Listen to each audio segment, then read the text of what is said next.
Hello students, मैं शिखा श्रीवास्तव अपने YouTube channel पे आप सभी लोगों का स्वागत करती हूँ। मैं आज आप लोगों को आईएससी बोर्ड के जो हिंदी सब्जेक्ट है उसमें पार्ट 8 है उद्यमी नर, ठीक है, जिसके कवि हैं रामधारी सिंह दिनकर। आज हम लोग ये चैप्टर पढ़ेंगे, ठीक है, और देखते हैं रामधारी सिंह दिनकर जी क्या कहते हैं उद्यमी नर के बारे में। अब यहाँ बात आती है कि उद्यमी और नर मतलब होता क्या है, ठीक है। तो उद्यमी का अर्थ होता है कि परिश्रम करने वाला मनुष्य, ठीक है।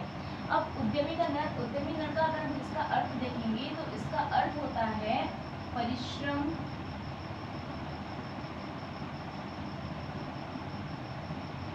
करने वाला। ये है उद्यमी का अर्थ। और नर का अर्थ होता है, यानी नर का मतलब होता है हमारा मनुष्य या मानव। तो इस पूरे का अर्थ क्या हो गया, हमारा जो चैप्टर है उद्यमी नर, इसका अर्थ क्या हुआ कि परिश्रम करने वाला मनुष्य, ठीक है। ये कविता जो है ये रामधारी सिंह दिनकर ने लिखी है और रामधारी सिंह दिनकर का ये नाम है। और ये जो दिनकर शब्द है ये इनका उपनाम होता है, ठीक है, ये इनका उपनाम, ठीक है। तो चलिए हम लोग अपना चैप्टर स्टार्ट करते हैं। इसमें ये कहा जा रहा है कि उद्यमी नर मतलब जो परिश्रम करने वाले जो व्यक्ति होते हैं, जो मनुष्य होते हैं, उनके बारे में बताया जा रहा है, ठीक है, कि वो कैसे अपने परिश्रम के द्वारा जो है वो अपना भाग्य बदल सकते हैं और अपना जीवन जो है वो अच्छा कर सकते हैं। तो हम देख लेते हैं यहाँ पे लाइन्स इनकी रामधारी सिंह दिनकर जी की। इतना कुछ है भरा विभव का कोश प्रकृति के भीतर, निज इच्छित सुख भोग सहज ही पा सकते नारी नर। सब हो सकते तुष्ट, एक सा सब सुख पा सकते हैं, चाहे तो पल में धरती को स्वर्ग बना सकते हैं। अब यहाँ पे इसमें कुछ ऐसे शब्द आए हैं जिसका अर्थ आप लोगों को जानना बहुत जरूरी है। जैसे हो गया है विभव, इसमें विभव वर्ड दिया है। विभव का मतलब होता है वैभव, ठीक है। तो यहाँ पे हम देख लेंगे विभव का मतलब क्या होता है, वैभव,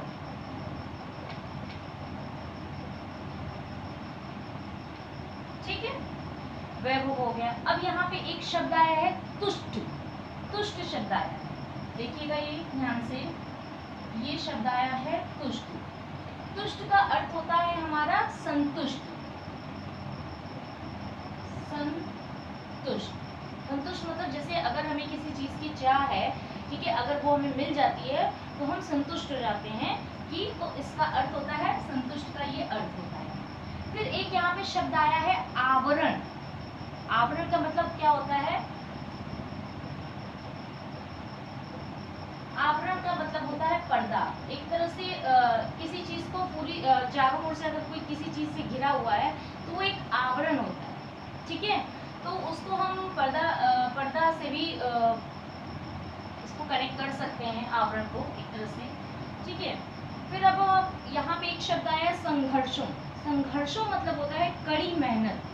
संघर्ष मतलब होता है संघर्ष करना। जैसे किसी चीज, जैसे जो चीज आपको पानी है, आपको अपने लक्ष्य तक पहुंचना है, तो उसके लिए क्या करना पड़ेगा, संघर्ष करना पड़ेगा, मतलब कड़ी मेहनत करना।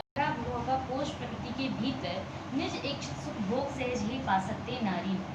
सब हो सकते तुष्ट, एक साथ सब सुख पा सकते हैं, चाहे तो पल में धरती को स्वर्ग बना सकते हैं।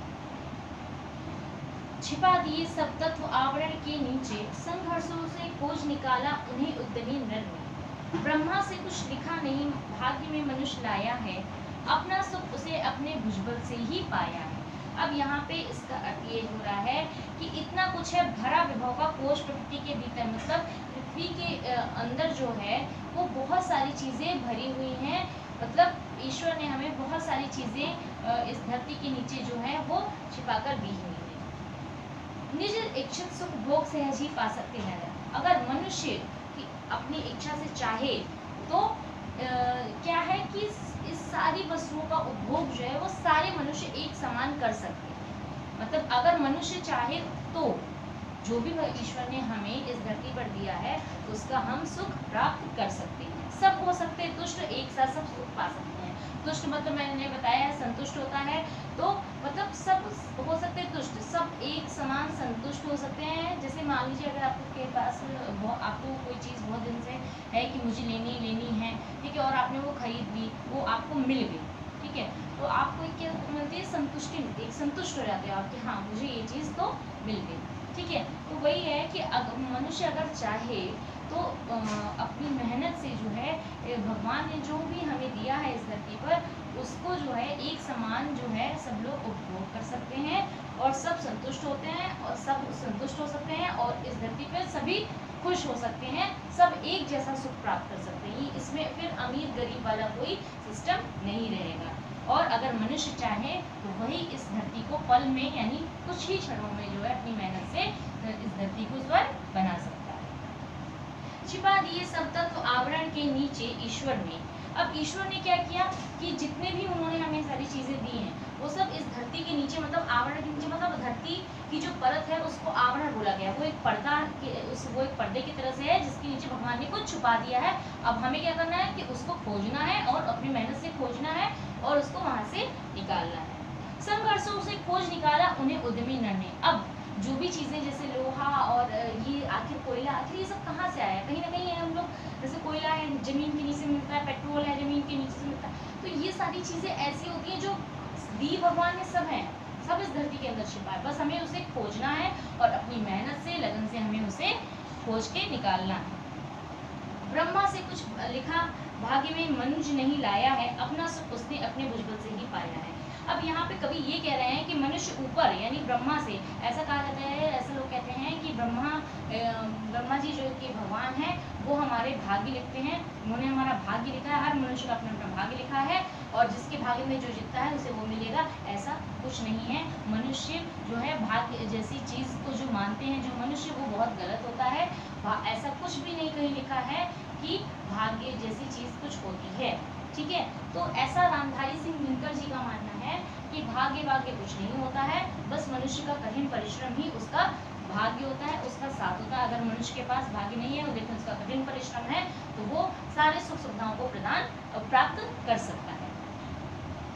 फिर यहाँ पे फिर आगे नेक्स्ट लाइन है, प्रकृति नहीं डरकर झुकती कभी भाग्य के बल पर। अब प्रकृति, जो वातावरण है, हमारी जो प्रकृति है, वो कभी भी भाग्य के हिसाब से कि अगर अरे इसका भाग्य तो बहुत मजबूत है इसके आगे झुक जाओ, ऐसा कहीं कुछ भी नहीं होता।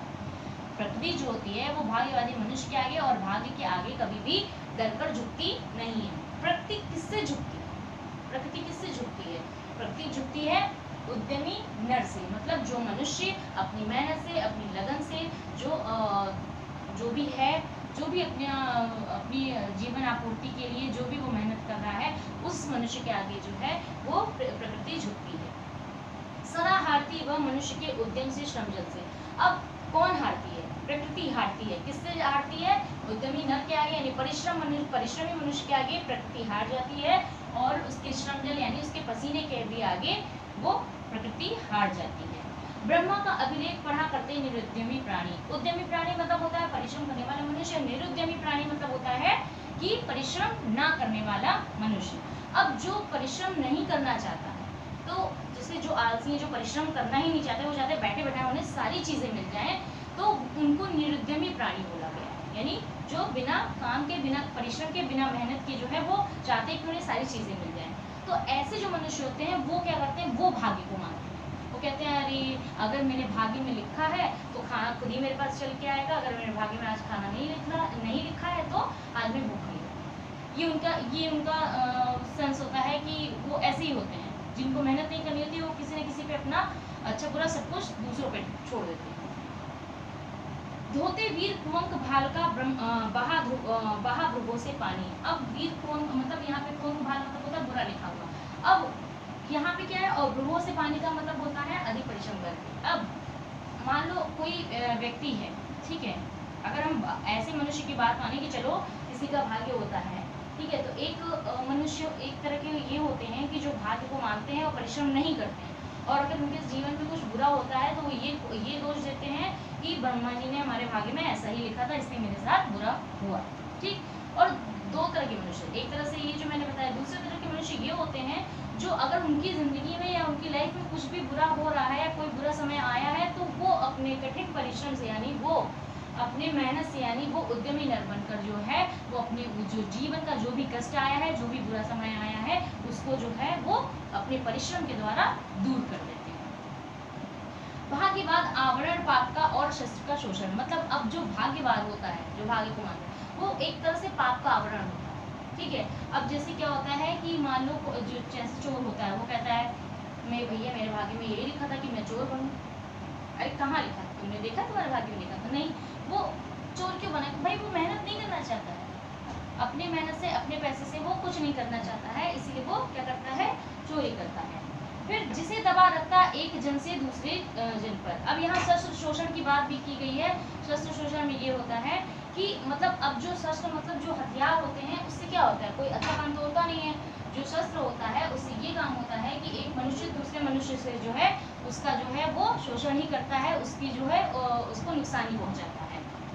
पूछो किसी भाग्यवादी से यदि विधि अंक प्रबल है। अगर अब यहाँ पे रामधारी सिंह दिनकर जी ये कह रहे हैं कि अगर हम किसी भाग्यवादी से, भाग्यवादी मतलब जो भाग्य को मानता है, अगर हम किसी भाग्यवादी से ये पूछें कि यदि विधि अंक प्रबल है, यानी भाग्य जैसी कोई चीज है, ब्रह्मा जैसी कोई चीज है जो कि जिन्होंने हमारा भाग्य लिखा है, अगर ऐसी कोई चीज है तो वो भी ये क्वेश्चन किससे कर रहा है, उन मनुष्यों से कर रहा है जो भाग्य को मानते हैं कि भाग्य होता है। तो उन्होंने ये बताया कि उससे ये पूछो, क्या पूछो कि पद पर क्यों देती न स्वयं वसुधा निज रत्न उगल है। मतलब जो धरती माता है और धरती जो है, जो पृथ्वी है, उसके अंदर भगवान ने जो हमें सारी चीजें दबा कर दी हैं, जो पर्दे के नीचे छुपा कर दी, यानी धरती के अंदर जो चीजें दी भगवान ने हमें, तो अगर भाग्य जैसी कोई चीज होती है तो धरती अपने आप ही क्यों नहीं उगल देती है?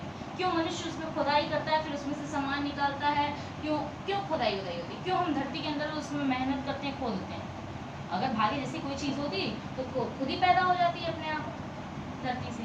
तो ऐसी कोई चीज नहीं है। अगर ऐसी है तो भाग्यवादी वाले मनुष्य से ये प्रश्न पूछना चाहिए। फिर इसके आगे अभी 2 पैराग्राफ और बचे हैं। ठीक है, इसमें है कि उपजाता क्यों विभो प्रकृति को सींच वह जल से, क्यों ना उठा लेता निज संचित कोश भाग्य के बल से। एक मनुष्य संचित करता है अर्थ पाप के बल से और भोगता उसे दूसरा भाग्यवाद के छल से। अब इसमें यहाँ पे ये कहते हैं, यहाँ पे ये बताया गया है कि जो भी अब जैसे जो मनुष्य भाग्य को मानते हैं, ठीक है, और जो मनुष्य भाग्य को नहीं मानते उनके जीवन में क्या अंतर होता है। कभी कहता है कि भाग्य प्रबल नहीं होता है, बस मनुष्य का जो परिश्रम होता है, जो दमी नर होते हैं, वही सबसे प्रबल होते हैं। धरती को जल से सींचकर मनुष्य जो है वो सारी चीजें जो है उत्पन्न करता है। भाई जल से सींचेगा, आखिर खेती कैसे होती है? मनुष्य उसमें मेहनत करता है, किसान उसमें मेहनत करते हैं, जल से उसे सींचते हैं, बीज बोते हैं, तभी तो उसका फल प्राप्त होता है। अब यदि भाग्य की प्रबलता होती तो वो बिना परिश्रम किए ही धरती से ये सारी चीजें उग जानी चाहिए थी, बट ऐसा तो नहीं होता है। ठीक है, अब क्या होता है कि जब मनुष्य पाप का धन इकट्ठा कर लेता है, ठीक है, क्या होता है कि जब मनुष्य पाप करके धन इकट्ठा कर लेता है और दूसरे मनुष्य अपने भाग्य के छल से उसे भोगता है। जैसे मान लो कोई आदमी है, उसने खूब मेहनत करके जो है खूब कठिन परिश्रम करके बहुत सारा धन कर लिया अपने पास। ठीक, अब जो भाग्य को मानता है वो क्या करेगा?